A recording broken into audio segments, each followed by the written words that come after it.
Michael, and thank you so much for joining us today. Welcome to the podcast. Thank you, Pam. Excited to be here. Thank you. So I know a little bit about your story, but why don't we start by you sharing, you can start with your diabetes diagnosis if you like, or even before that, up to you. But I know everyone is always inspired and interested, and it helps people to understand that they're not alone when they have a diabetes diagnosis as well. So why don't you share a little bit about that? Sure. So I've been a type 1 diabetic now for 17 years. So I was diagnosed in January 2005.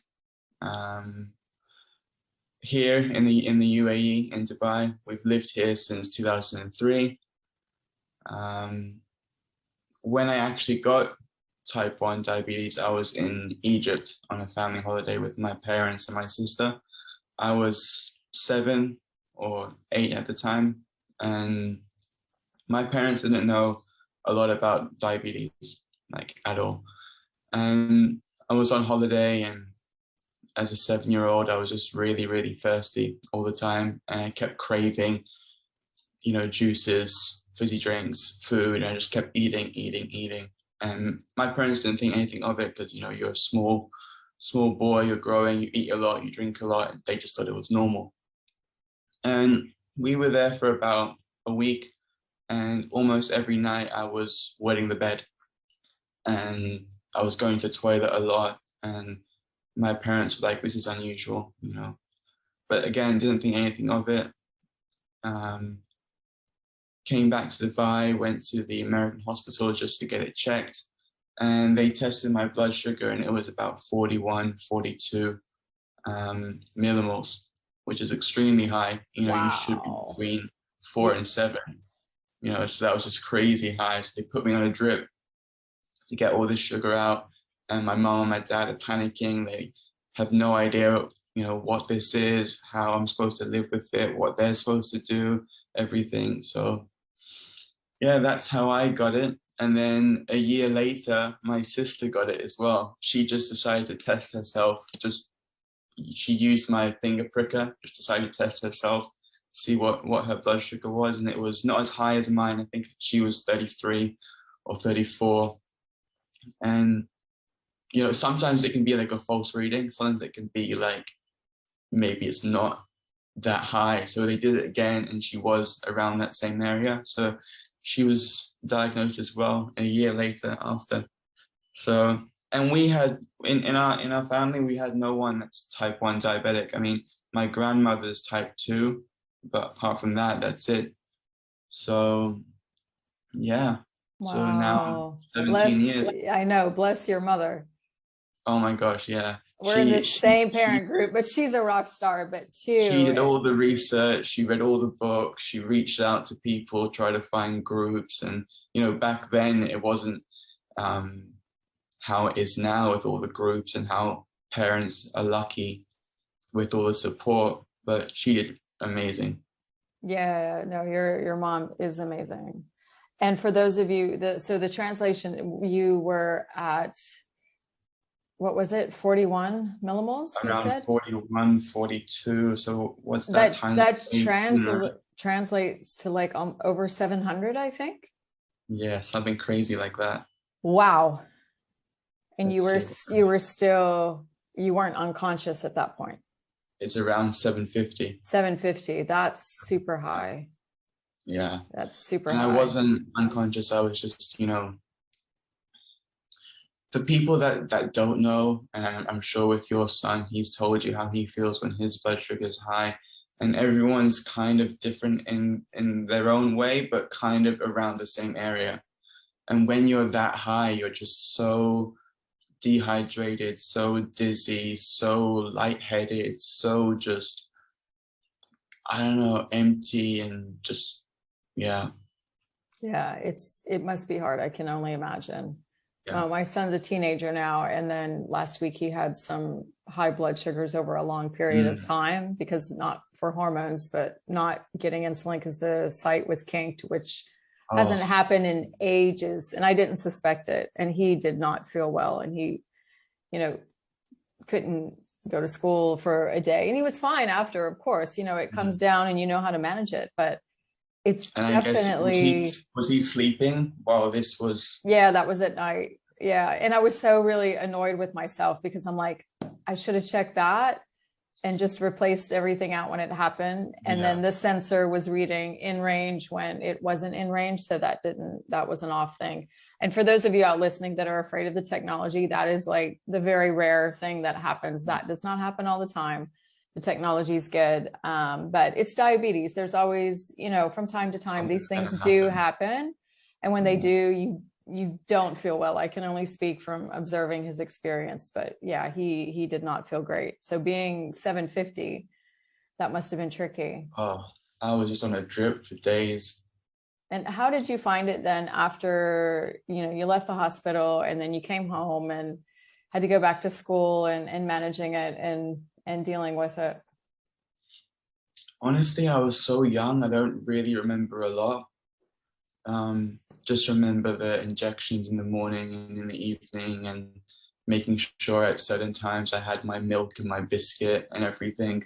I remember every morning, 9 a.m., I'd have to have like a milk and a biscuit, and I'd have to leave the class. And the nurse would come, either I would leave the class or the nurse would come in and bring me a milk and biscuits, and all the other kids are like turning their heads, like not focusing on what the I know. And why is he getting snacks and we're not? Yeah, that was the thing with my son too. Like definite when they're smaller, and especially if you're doing injections and don't have an insulin pump where you can kind of control basals and different things. Exactly. Well, the small kids were like, or when you have a low blood sugar and then you get like a juice box or something that looks cool. I used to have those small packets of gummy bears, or like those cola bottles, and I just put it in my pocket. And if I'm low, like I'll just open them up in class, and all the kids are like, oh my gosh. Yeah. And sometimes you'll get teachers that don't know you're diabetic, and they look at you like, what are you doing? Yeah. And I'm like, oh no, it's okay. I'm diabetic. And they're like, oh, okay. And kind of apologize a little bit. And then they just but it's shocking because they don't expect it. Yeah. Or funny story, my son, so, you know, kind of in the COVID world, things are finally opening up, and they did some school trips, and they, you know, went to Ras Al Khaimah and did some sea kayaking and some other cool stuff. So on the bus, he came home and I was looking in the backpack and I'm like, wow, did you have like a lot of lows? Because we have the American Smarties, not the British ones. The British Smarties are kind of like M&Ms, but the American ones are these very small kind of sweet tarts. And he's like, no, Mom, I gave them to all my friends on the bus. Everybody loves those because you can't buy them here. And then when I ordered, I did order too many. I ended up with a case of 3-pound bags. So like 9 bags by 3 pounds. So we had Smarties for, you know, days, and it made it easier to travel. But he's probably selling them at school. He could have, but he gave them all out to his friends on the bus. He's like, oh, you know, they love the Smarties. There was nothing left but like wrappers. So yeah, no matter the age, this is like teenagers. Exactly. It's the same thing. Oh, even now with me, like when I was at the gym, I'd carry Haribos, and people would ask me, can I have some? I'm like, okay, sure. And so I'll just give them the little ones, you know, just for the trainer. Haribo is a go-to for a lot of people. I think they they must work well. Yeah. I mean, everyone loves them. Even one of the guys on Team Novo told me that was his go-to for lows. I was like, oh, okay, cool. The athlete. You get a handful of gummy bears and that's it. And that's it. That's true. So then you won't overeat it and eat like a 3-pound bag of Smarties versus. Well, sometimes, you know, when your blood sugar is low, you get so frustrated because you want it's come up quickly. So sometimes one's not enough, and you have overeat like 2 or 3, and then it shoots up too quickly, and then you have to bring it back down. Yeah, it must be hard to sit in that space though while you're feeling so awful, and so hungry, because your body knows it needs something, and you just want it solved. So to sit in that, I don't even want to call it like a test of patience. It's just not a good feeling that you must need to get rid of. It's hard to be around people when your blood sugar is low. Even when you're high, you're just extra irritated. You know, like small things become big things, and little things that wouldn't annoy a normal person would annoy me. And it's kind of like, the worst thing is that when you're low and someone just keeps talking to you and just keeps asking questions and questions Oh, and wow. questions, and you're like, please stop talking. you know at any second something's gonna happen. Yeah. But yeah, it's hard when you're working. I mean, when you're a diabetic and you're working, you're an adult, and you have to be around people and just deal with it. Sometimes, like for me, when I was a personal trainer or when I was a waiter or a bartender, you're sometimes stuck in situations where you can't afford to leave for 10 minutes and let your blood sugar come up or come down. You have to stay in that environment and work. And that's just how it is. That's, when you're busy at work, imagine, you go to your manager and say, oh, I got to take 10 minutes, and they're busy and there's so many people, they'll be like, you can't. So many times you have to just work through the low or the high. That's not good. I mean, I have this vision of you having a challenge of a low blood sugar, and let's say you're carrying out a tray of food to a table. Yeah, you just have to control. I mean, it's not good, but with time, you kind of learn how to deal with it. Like, I guess you're low and what you kind of know limits. what you're capable of doing. If I'm low, I'm not going to go for a run. Yeah. It's just, but yeah. Well, it's tough. For those of you managing people that have diabetes, please give them 10-minute breaks when their blood sugar is low. That's the solution. It's not that you have to dig deeper. 10 minutes. It's that you say, I need 10 minutes. Sometimes, let's say 15. Some people take 15 minutes, but yeah, 10 minutes is a start. Like that's super critical, because if not, and they say no, and then something happens, you pass out, then that's the liability is on them that didn't, let you have the 10 minutes. It's a health issue. So please, if you own companies or you manage people with diabetes, sometimes they just need 10 minutes, or the opposite. If they have high blood sugar, they need to step away and they need to go take some insulin, and then they'll be right back. Yeah, no, definitely. So you had diabetes, and how did you find, so now you're working as a personal trainer. So how did that find you, or how did you find that? Is there any correlation between having diabetes and being inspired to do that, or did it come to you in another way? A lot of my career choices came from my mum kind of just giving me endless suggestions, because for me, I left school and I had no idea what I wanted to do. I kind of, 1 month I'd be really interested in this, then it would change. And then I was thinking to myself, I'm changing my mind too much. I don't want to go to university, commit for 3 years, 4 years, and then be like, you know what, I don't want to do this. So I kind of did like, mini courses here and there. I mean, for the first 2 years, I was working as a waiter, and then I worked as a bartender, then I worked at a coffee shop again as a barista, and then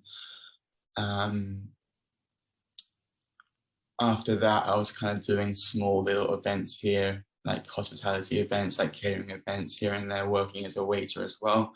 And then COVID hit, and everyone was in lockdown, and couldn't leave the house, couldn't do anything. So I was like, okay, what can I do? And education and courses were really cheap at that time. There was a huge sales on courses. So my mom said, why don't you do a personal training course? And I was like, yeah, okay.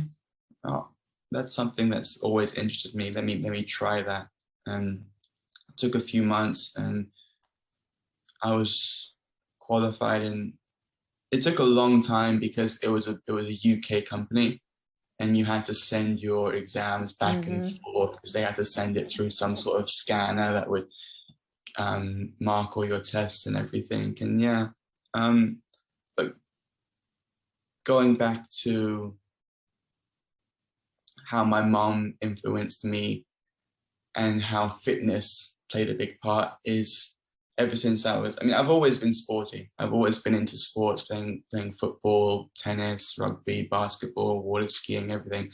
I've always been into those sort of sports. And once I was around the age where I would say people should start going to the gym, which has changed a lot. I mean, I don't want to go into it too deep, but you'll see some kids that are just too young that are going to the gym. Oh, we can go into it deeply because I have some strong feelings about that as well. Way too early. young.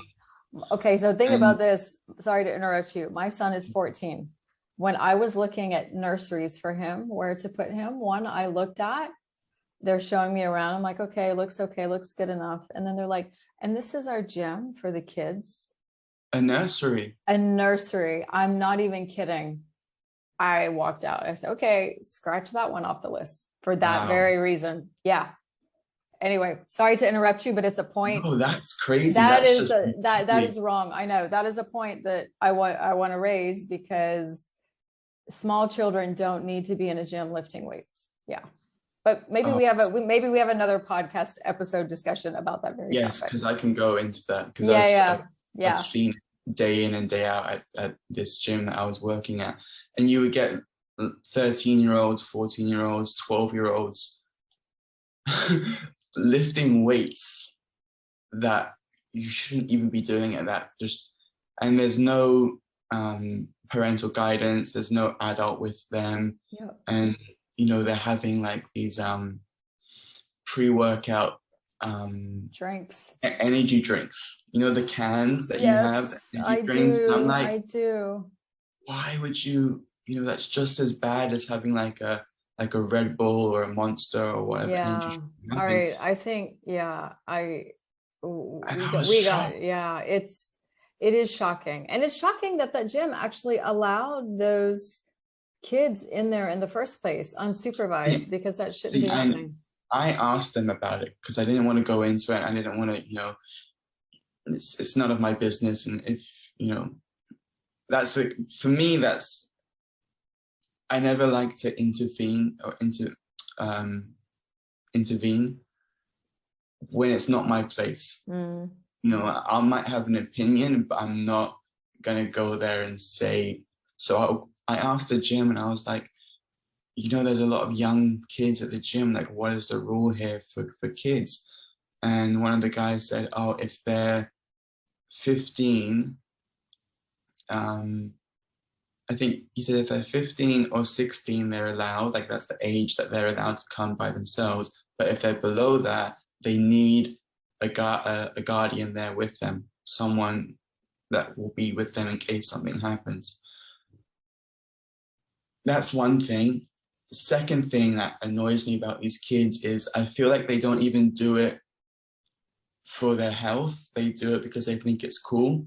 Mm-hmm. And you see a lot of kids wearing, those heavy weightlifter belts. Oh, yeah. To support your lower back when you like lifts and things.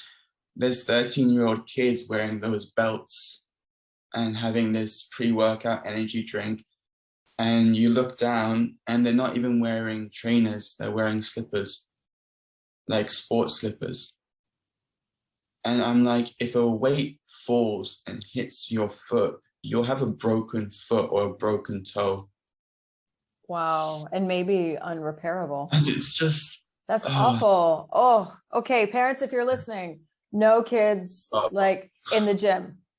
And if you need help with that, we're going to have in the show notes Michael's contact, reach out to him, but no kids in the gym.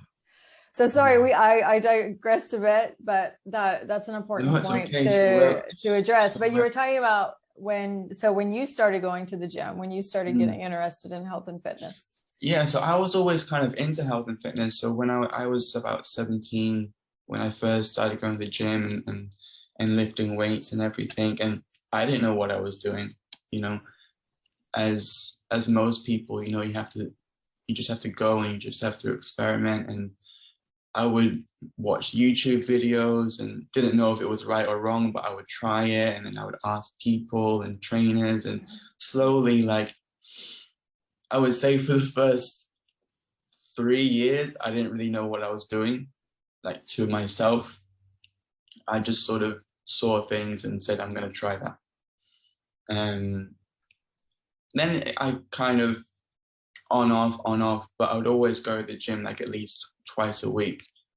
And then during COVID, like I said, education went down in price, and my mum suggested me, I think you could be a good trainer. You seem like you know what you're doing. You do it a lot. You look like you really enjoy it. Why don't you do the course and see what happens? So I did it, and I really enjoyed it. And I'm really glad that I learned properly, like that I did the course, I did so now, those 3 years prior, or 4 years or 5 years prior, I didn't know what I was doing to myself, and I didn't know what the actual exercises were doing for me. Now I know that, and I feel more passionate about it. Mm-hmm. So yeah, that's amazing. I'm really Yeah, enjoying.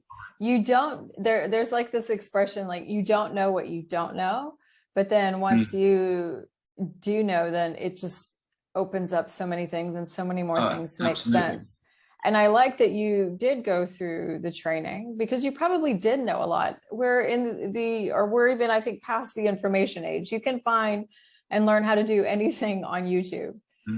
But especially it is dangerous in the health and wellness sector. There's a lot of people out there calling themselves coaches that have had no certification. And there's a lot of people out there saying that they're trainers who have also had no certification. And it's not often checked or followed up on. And it's confusing for a lot of people. So especially when it comes to your health, because you can, like you were just talking about, you can really damage yourself, your body, and sometimes in a not repairable way. If you have a condition, you can do more harm to it than good if you don't, work with someone or get good advice and know, what it is that you're doing. Also, sometimes, not all the time, I started going to the gym in my 20s, like on and off, and then did a bunch of different fitness things. And it was my father that showed me how to lift weights. This was like 1980 something, aging myself, but he was, to the point, even he used to kind of compete in weightlifting and, stuff like that. But he was always into health and fitness, really good form. And he was a risk manager as well. So really knew what he was doing, and Nice. and not going to show me something wrong. So even still, certain form that you need to have when you're lifting weights and stuff, I was really fortunate that I had someone to show me how to do it right from the beginning.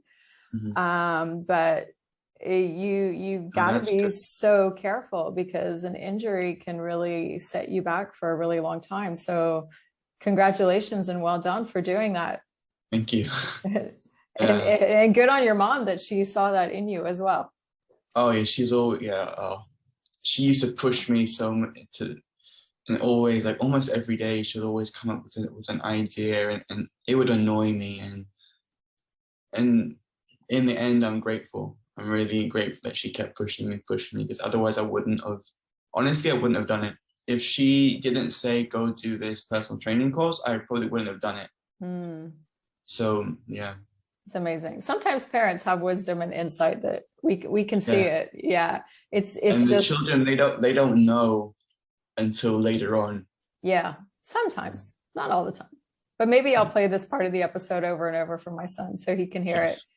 And he does listen to what I say, and I think he appreciates the input, but he's a teenager, so it's not maybe it's not always appreciated. Oh yeah. I wasn't the best child when I was a teenager. Oh, definitely. I'm sure you weren't that bad. Yeah, it was okay. Okay, we'll save that for another podcast episode as well. Yeah, another idea. That's so funny. So when people come to you for training, so is there a particular kind of style of training that you prefer to focus on, or what is your philosophy around sports and exercise and how you train people? How I train people, I want them to enjoy it. You know, I don't want people to look at it as like a chore, or to be like, oh, I don't want to exercise. Like, and for me, I always try and find new and fun exercises. Because I mean, especially if you're at a gym, anyone can go to a machine, and it even tells you what to do on the machine. Mm-hmm. It gives you like 3 or 4 steps: sit here, hands here, back straight, do this. Anyone can go to a gym and use the machine. I try and make it fun by using body weight, using minimal weights, get their whole body moving, and give them something that they haven't seen before or done before. That's it. I just want them to enjoy themselves. And I want to help them reach their goal. Like for me, I just want people to be happy. And that's in fitness and in life as well. Like I love helping people. I volunteer at a school 3 times a week, sometimes 4 times a week, for disabled kids, for determined kids, and I love it. I mean, I don't do a lot for them, but it brings them so much joy, and they enjoy their time with me, and they love when I come. I mean, I do very basic things there. I just do basic English, basic maths, some physical exercise, and some meditation, and that's it, and they love it. So for me, it's not just about in fitness, it's about in life as well. I want people to be happy because I want to be happy. That's amazing. And that's the key. And it doesn't, like you just pointed out, it doesn't always have to be such a grand, humongous, big accomplishment thing. The joy, finding joy in small things and things that make you happy is really, it's so much better. It's one of the untapped into secrets of life that maybe we figure it out eventually, but we don't always find it so early sometimes, or soon enough, or we find it much later, and we're always chasing after something when we don't necessarily have to chase after the big things. It's funny sorry to interrupt. No, it's funny. It's almost like when you want it, you don't get it. It kind of comes to you at the right time, but you don't know when that right time is. You think you know, but you don't know. Yep, exactly. Yeah. Kind of, if you believe in divine intervention in the universe, there's kind of a plan, and then it'll come to you when it's supposed to. Yeah. Exactly. When you stop looking for it, you'll find it. Yeah, that's true. Somebody once gave me something when I was young, and it said, life is like a butterfly. It'll land on you when you least expect it. Or happiness is like a butterfly, or something like that, which I was like, that is so That's true. Beautiful. I kept that I think I still have that. That was one of the few things that I kept from my childhood, because it really resonates, and it's so true. So true. So when you're training people as well, I'm sure that they probably also ask you nutrition advice as well. Yeah. See, when it comes to nutrition, I'm not an expert. You touch on it a little bit when you do your personal training course, but I'm not a specialist. I'm not, and I don't tell people I am. Mm-hmm. For me,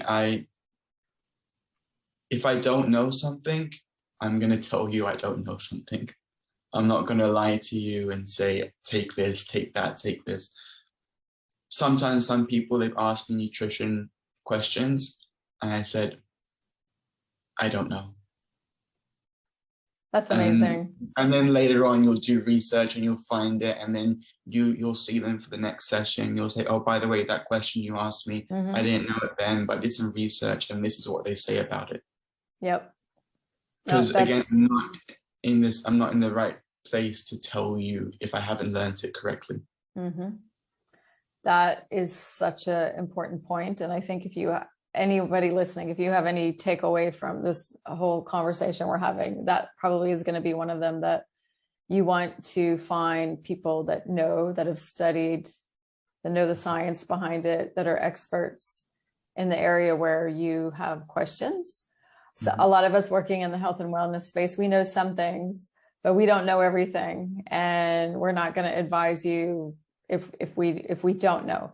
If there's someone out there that's, you know, giving an advice, and if they haven't been certified or they don't have deep knowledge and studied that subject, then you might just want to double check and follow up on it, because again, giving you the wrong advice could be not good for you.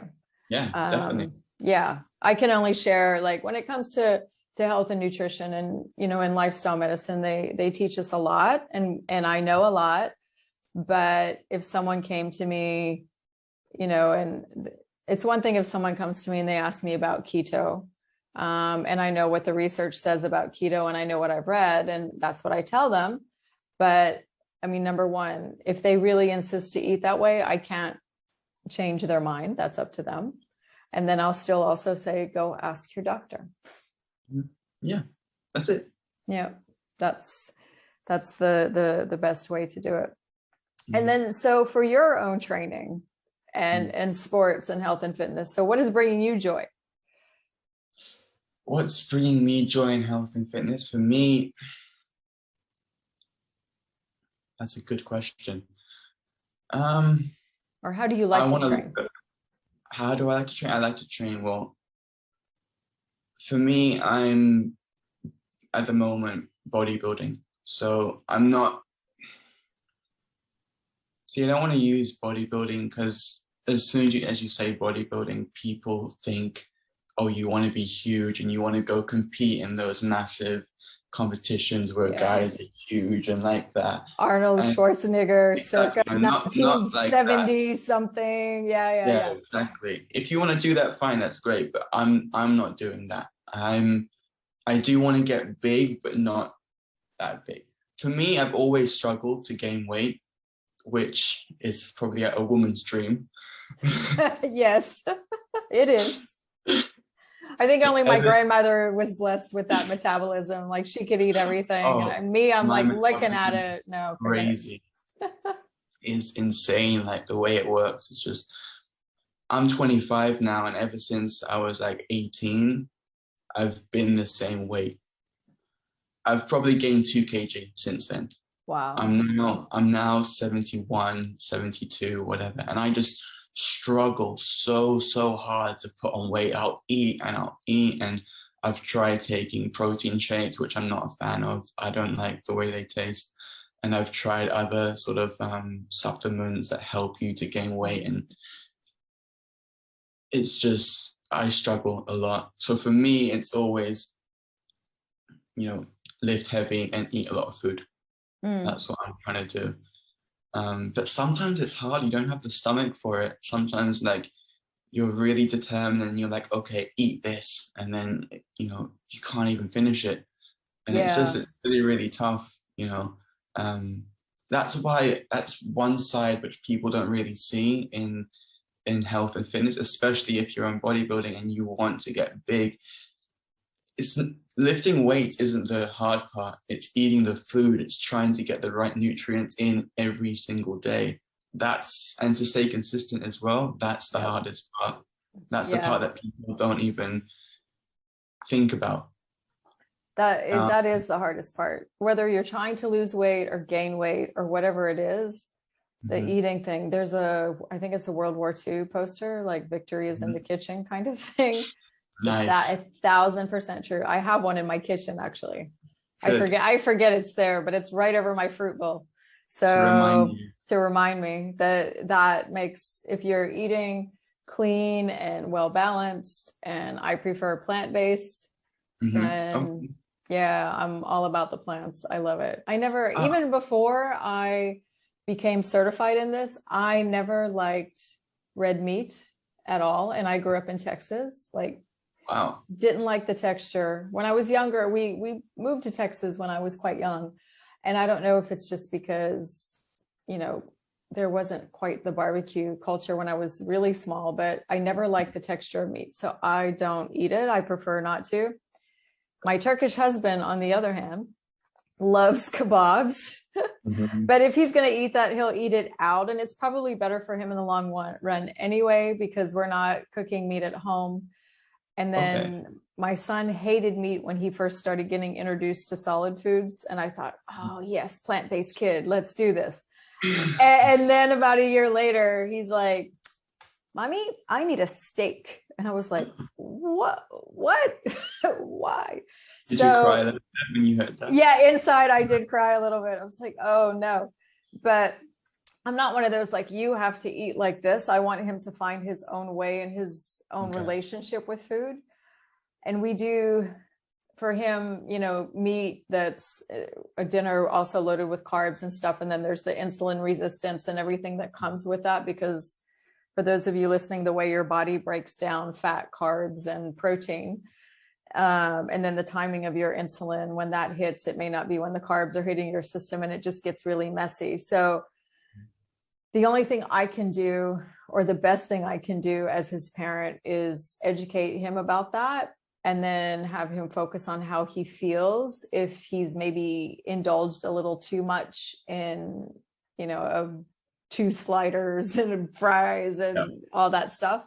But he's learned his way around it. Like, he went out with his friends last week and they ate whatever they ate. He came home with great blood sugar. So that's all I can do. And as a coach, I approach it the same way. I thought, I'm not going to sit here and dictate to somebody like, you have to be plant-based, or you have to be this, or you have to be that, because if you don't want to be, I can't force you to do it. I can tell you what the science says. I can tell you, you know, what might be best, but at the end of the day, you're going to decide what you're going to put in your mouth. But I'm all about plant-based. And I even do, you know, the running joke at home. They're like, oh, is mom going to eat this? Like, what is this? Like spaghetti with meat sauce? Let's wait and see if mom eats it. And if mom eats it, oh, it's vegan. Yeah, then they know. Then they know. There's a lot of vegan choices. And but also I want to say about the vegan meats and stuff like that, those are still processed. So now those are starting to be studied, and it's alluding to that, you know, whether it's like all red meat, or if you ate processed meat, processed vegan meat is not necessarily good for you, because they have a lot of additives, food colorings, flavors, and all these different things that they're trying to do to make it replicate meat. So the best is to look for, of course, whole based plants, eating just plants, you know, not just salads, but fruits and vegetables. Or if you're looking at your vegan processed meat, then the less ingredients, the better. Or if there's ingredients on the label that you don't know what they are, that's not necessarily a good thing either. So I'm not saying that, you know, it's the way to go and you should eat those meat substitutes every day, because they may not be so great either, but everything in moderation. And if I want a plant-based meat taco, I'm going to have a plant-based meat taco. Nice. No, I don't mind vegan food, honestly. See, for us, we just broke our fast. So we were fasting for about 40 days for Easter. Oh, and okay. During that time, we become not vegan, but vegetarians. Okay. And we tried a lot of, you know, like vegan food as well, like burgers and sausages and all these sort of things that aren't meat and they're vegan. And if my mom didn't tell me, I would never have. You wouldn't know. Thought, you know, some of the stuff tastes very close to real meat, and it's amazing. It is amazing. There's one burger that, and I was never a big burger person, but it bleeds like a burger. And because it's got beetroot juice in it. I'll go back and find which one that is. I think they have it here now. And I tried it. I tried it once and it was delicious. Like it had that. Yeah. And especially if you have a grill and you can go out and throw it on the grill with everything else. But even the ones that are vegetable, there's one brand, I think it even could be an Australian brand. I forget the name of it, but they had some made with like edamame and other things. I get it at Kib. Yeah, I've ordered it from Kibson's. And even if I put those on the grill, they make me happy. Yeah, no, it is good. Yeah, it's good. It's good. Cool. So we'll have a comparison. A comparison. We'll have to do like Oh, this would feel be this. amazing. We can do like a blind taste test, or I mean, we won't be blind. Yeah. We'll just put it all out. We'll get all these vegan burgers and then Hmm. we'll taste them all and see like what's good. And Yeah. then maybe you slip in like a burger and see if you can tell the difference or not, but just all the vegan ones. I think that's an excellent idea. Okay. Noted. Now, Me, yeah, right. I know. Now it's starting to get a little too hot. Maybe when the weather cools down a bit, that can be like the vegan burger challenge. Anyone out there listening, when we post this in social media, like feel free to comment. Let us know what your favorite vegan burger brand is, and we'll go try it. Michael and I are going to start a movement. We'll do it. Cool. So in addition to you know, lifting weights and bodybuilding and things like this, do you do any other sports or anything in your free time? No, I don't. I used to play football a lot, but I stopped playing 4 years ago now. I just don't have the stamina anymore, actually. I've sort of, because I do more lifting than cardio, so my stamina is not what it used to be. Well, also, if you want to get bigger, really running around a football field is not going to put on weight, because I'll just lose all that weight. You don't stop. I try and do less cardio as much as possible. I sound like I'm 25 and I sound like I'm 60, like I'm not what I used to be. I'm slow. Yeah, look at you. Come on. No. And cardio is good for you to some extent. Everybody needs a little bit of cardio. Yeah. So if you want to get nice and lean, it's good to mix both of them. Yeah, I think so. Definitely. But yeah, no sports, just gym. What is the number one, I would say, I don't know if it's kind of a two-part question, like misconception that people have about exercising and working out when they come to you? Is there one particular thing or a few? People don't realize how long it's actually going to take. Oh. Like a lot of people are shocked when you tell them how long it's going to take for them to reach their goal. You know, like I've literally had clients come up to me and they'll buy like 6 sessions or 8 sessions and they'll expect to reach their goal in that short time. But what people need to understand is that it takes only about 6 sessions for you as an individual to start seeing any kind of results physically. That's just the beginning. So yeah, I would say a lot of people think it's just going to happen like that. It's not. And the truth that people need to know is that it's not easy. It's going to be hard. It's going to suck.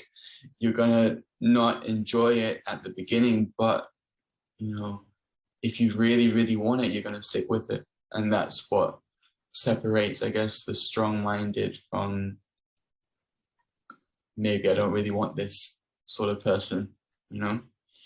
That's true. I like that you point out that it's hard, because achieving any challenge isn't easy. Especially to people that have never been to the gym before. They have no idea what what's about to happen until they wake up the day after they work out with you and they're sore and they're like, oh my gosh. And like, what is this pain? Yeah. Even I see that in my son with like there was something they did that was different, a new sport that they introduced in PE. I forgot which one it was. Nothing extraordinary, but he was like, I am hurting here. What is wrong? And I said, well, this is a sport that you've never, ever played before. Yeah. And your first time doing it, and you're feeling muscles that maybe you didn't really use that much before. That could be, you know, one reason. And nowadays, of course, kids sitting in chairs on computers at school, or whether they're doing online school and playing too much video games, is not helping them build strong core and all the muscles and things that they need. It's really, what would you suggest for parents that are really struggling with this? Struggling with kids that are not willing to exercise. Or how do you motivate your kid to get outside? I even see it when My son goes to some group sport activities, and you can tell who the kids that are there that are having fun, or the kids that are there because their parents are really like, you need to go out there and do this, but they're not really that into it because they're feeling out of shape already anyway, because they're not running around like kids were. It's hard nowadays. It's really, really hard because every kid has a phone nowadays. Every kid has a phone, every kid has an iPad, every kid has, you know, some kind of technology in their hands 24/7, and it's so hard. I mean, I was brought up outside. I was brought up, you know, if you have nothing to do, go outside and find something to do. You know, nowadays it's honestly, they need some kind of role model. They need someone almost like a celebrity or someone like a sports person, because they look up to those people. They don't look up to, you know, friends or family or parents or anything. They look up to whoever they're watching on their phone. And that's the problem. If they're seeing an influencer or a sports person or an actor or whatever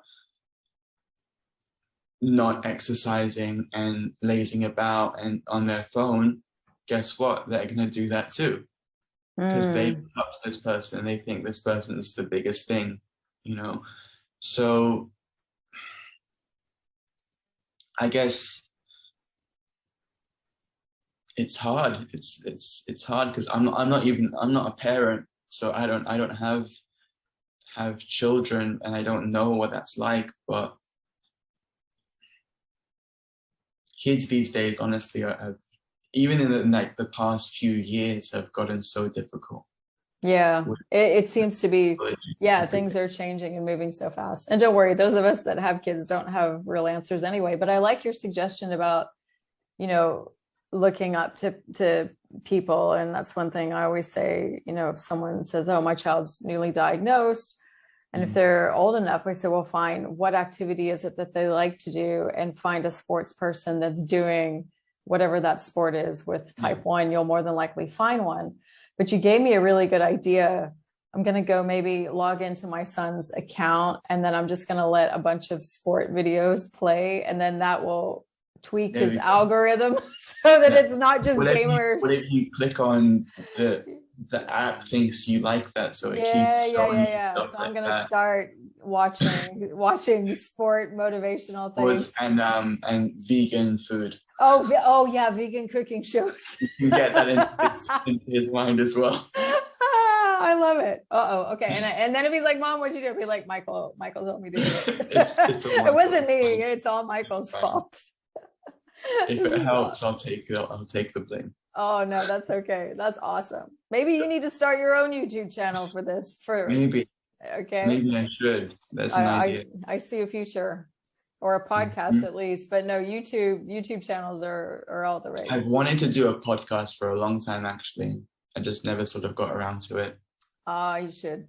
It's I love it, and it's really great. You can interview people or not, or just give tips, or I really love doing and it's a great way to connect with people, and people can listen. They don't necessarily have to stop and sit down and read something. I do love writing, and I still do that a lot, but this is just a faster, more convenient way for people to hear your message or hear other people's messages. So I do highly recommend the podcast. Just touching on that briefly a little bit, I think it can also help someone's confidence so much.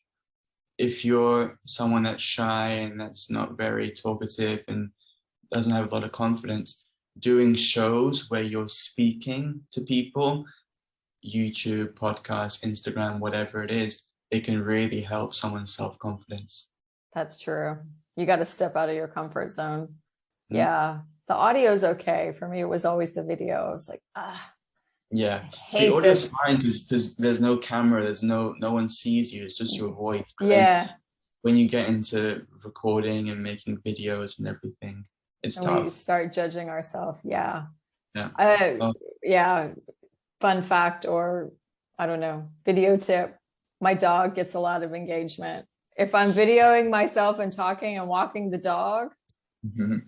I think he needs his own TikTok channel or something. Yeah, yeah, Yeah. yeah. But like, People go crazy for pets. oh, they do. They do. They're all the rage. And my cats as well. They get decent engagement. So Yeah, they're all the rage.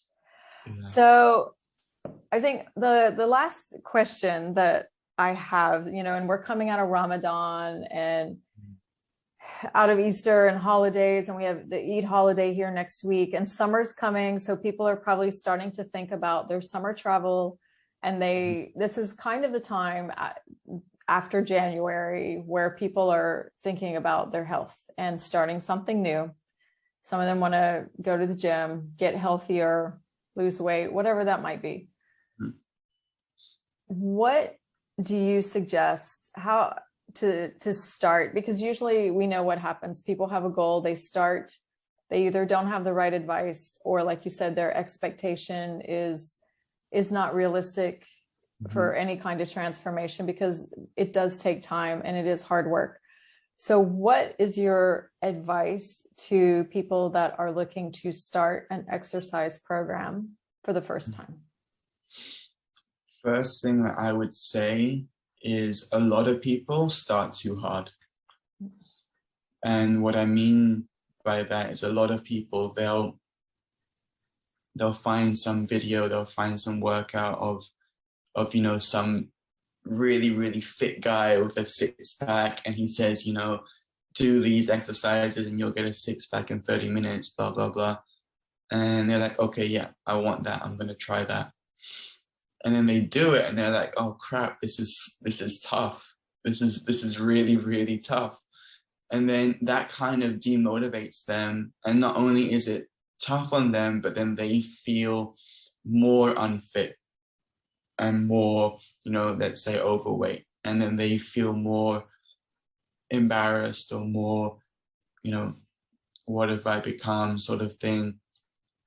And for me, my tip would be start from the very beginning, slowly, just 2 to 3 exercises, a few sets, that's it. Even if it's maybe too quick and too easy, that's fine. You did that today, then tomorrow, instead of doing 4 sets, do 5 sets. Instead of 3 exercises, do 4 exercises. And then just slowly build it up. And you'll be able to see within a few weeks where you started and where you are now. It's huge. That's another thing that people need to understand. They need to praise themselves more. A lot of people are too hard on themselves. Every small victory is still a victory. So even if it's like a small achievement, it's still an achievement. Then you get a bigger one and bigger and bigger. People forget about the small ones because they look at someone else doing 10 pull-ups and they can't even do 1. And they're like, oh, and then again, the whole thing starts. That's why when you look at people on social media, it's so easy to, yes, you want to be like that, but it's so easy to be like, I'll never be like that. That's kind of a barrier that people have to kind of break free. And just another thing, just start. That's what you have to do. That's amazing advice. I like that. Just start. And even if like walk before you run, right? You keep postponing it, then it's been a week, then it's been 2 weeks, then it's been a month, then it's been 3 months. And people get so comfortable postponing it because they're just like, oh, okay, tomorrow, then tomorrow never comes. And, also I feel like, especially with people coming to a gym for the first time, another tip, no one cares about what you're doing. Like, no one cares. Every person in that gym, the only thing that they care about is themselves. That's why there's mirrors in gyms, so they can look at themselves doing their own exercise. No one's looking at you. I had so many clients, friends, people who would say, oh, but I'm too embarrassed, I'm not in the best shape, I look like this, I look like that. What if people look at me and laugh at me or point at me? Like, no one will do that. No one, because like I said, no one cares about you, they care about themselves. Yeah, and they're feeling just as self-conscious as you are in most Exactly. cases anyway. Exactly. So, and you don't have to have like a fancy workout outfit to go to the gym. You don't need to spend a lot of money on the clothes. Exactly. Just Yeah. show up. I love that That's it. advice.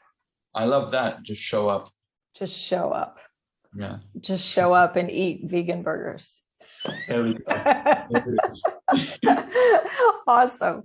All right, Michael, I think we've come to the end of our time, but thank you so much for joining us today, sharing your story and your insight. And I think there's a lot of really great sound advice and takeaways for people that are wanting to start an exercise program. We'll have Michael's contact in the show notes for those of you that are listening. If you're in Dubai and you want to reach out to a certified experienced trainer that has a lot of wisdom and knowledge from his own experience, as well as his certification, then we'll make sure that you're able to find Michael. And please reach out to him or Diapoint, info@diapoint.me if you have any further questions. Thank you so much. Thank you, Pam. Thank you so much for having me. Have a great day.